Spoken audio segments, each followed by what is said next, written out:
Hi guys, it's Easy and welcome to second day of Blunder challenge.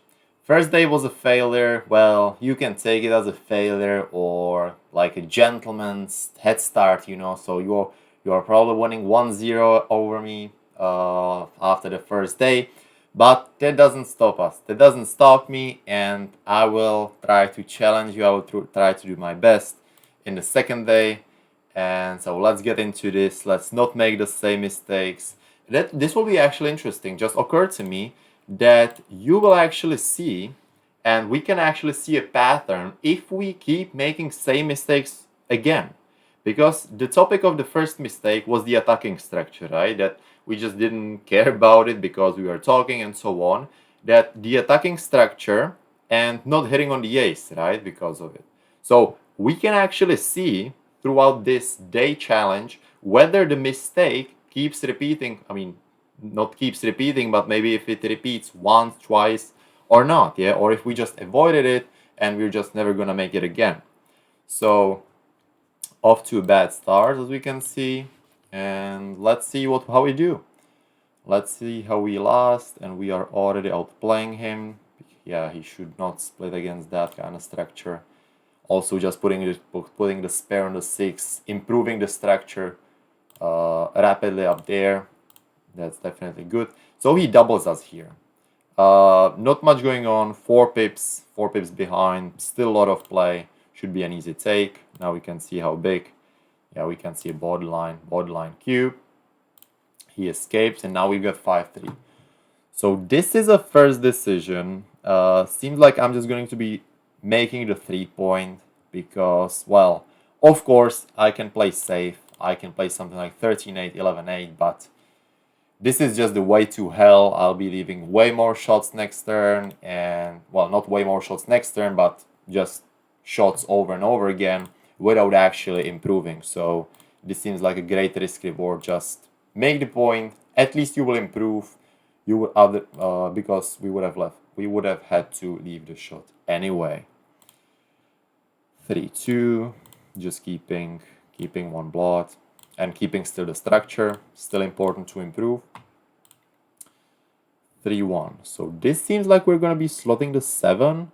I don't want to be slotting the 5 because it just leaves 3 blots in total. So if he hits me, I can easily lose the gammon.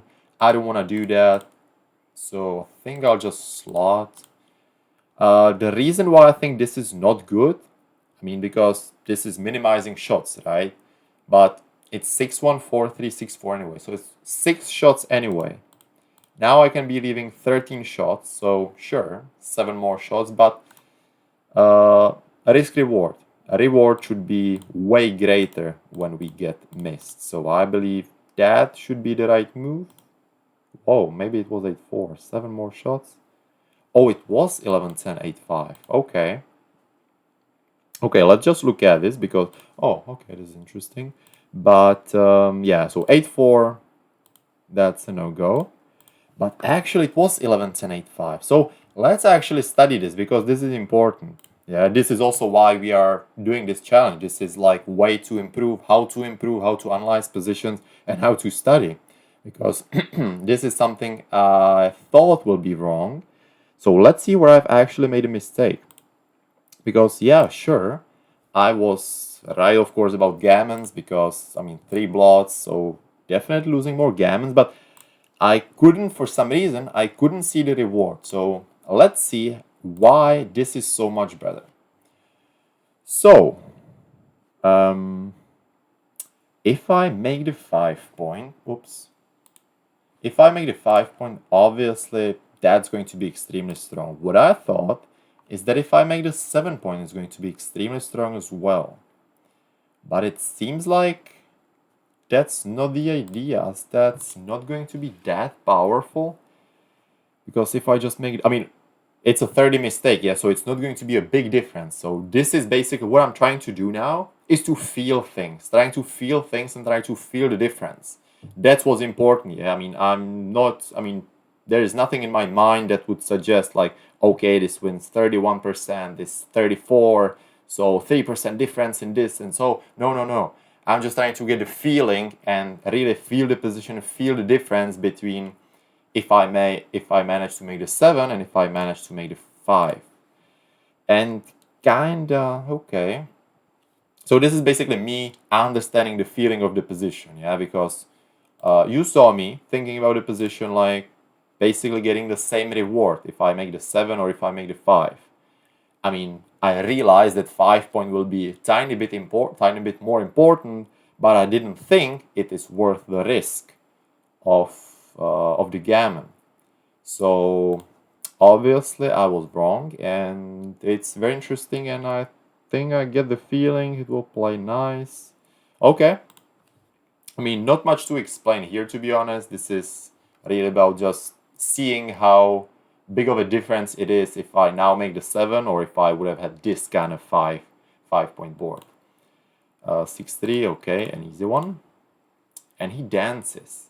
Okay, I can't cube just yet because, well, even if I roll 6-2 and I cover this, well, still I've got 2 men behind that. Double 4, 1, 2, 3, 4. He hits. I can still. Oh, this is great. 1, 2. This is probably going to be the play, but I may think about this. So what I'm thinking about. Okay, I'm pretty sure that 23-13 is the best move, but let's just explain. If I may play 23-13, then if he doesn't roll 6, I'm winning the game 100% of the time because I will cube and he will pass. Simplified, yeah, because theoretically I may be thinking about 2 good, but simplified, I will double, he will pass. Simplified.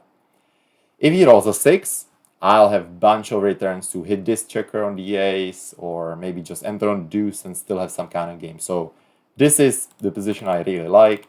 If this happens, well, if he rolls a 6, I'm still in a very bad shape. And if he doesn't enter, well, I actually don't know. I mean, it could be it would probably still be a pass. So it actually would make sense to do this. But anyway, I'm deciding to do this. Oh, no. Yeah, that second thing which I've then tried to figure out or mention was really the sense. And we are at the end of the day 2. Should have thought more. You remember that thing when I stopped and said, well, actually it's going to be a pass anyway. So that's exactly the thing which is happening here. And this is the thing I knew, but again, just blundered. And that's a big mistake. I mean, this can't happen. This is why we are practicing. This is why I'm practicing. And this is why I'm trying to prepare. Because when I'm playing over the board, there is no such thing as, oh, I knew this move, right? I mean, then why didn't I make that move? To analyze. Because this is a thing which I see that many intermediate players don't know and don't realize and don't understand. Because this play, this move, wins most games, wins most gammons, and loses least gammons. So how this can be right? Well, that's that second thing which, again, I mean, I always feel ashamed that I missed something like this. Not that I missed something, wow. It's really difficult. It's really difficult to talk about mistakes now, I realized, and to admit what's actually happening. But, okay, so I can give you something as well. If we do this, if he dances, we are winning the game, right? So it will be, let's say, 10 out of 10, right? We are winning the game, we will cube, he will pass, so that's 10 out of 10. If he doesn't roll a 6 here, it's 10 out of 10. Because we will double, he will pass. Yeah? As we said, simplify it as best that we can. So this is incredible moment to realize. There is no difference. If he rolls 5-2 in this position, or if he rolls 5-2 in this position, there is no difference because we will turn the cube and he will pass. Okay? Although, now the only thing we need to compare is if he rolls a 6 here, and if he rolls a 6 here. And this is where I failed, because I thought that this is not a good position. And yes, it's not a good position, but actually it's better just than this. Because if he rolls a 6 here in this position, unless I roll a 1, I'm in a very bad spot. Here, if he rolls a 6, it's still like 50-50. I mean, again, I don't know if it's 50-50, but this is the feeling I'm getting from the position. Okay? So, after this position, if he hits me, it's obviously not 50-50.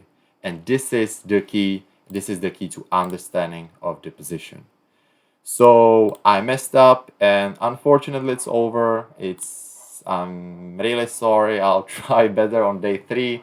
And well, it's okay. We are getting slowly. We are grinding. We will be grinding slowly. And as long as we keep improving, it's on the good road. So I hope you still enjoyed. And yeah, apologies. Very, very short game again. And I'll try to do better. I'll try to not, again, it was not overthinking, but yeah, just very disappointed with myself. So see you tomorrow with the day 3.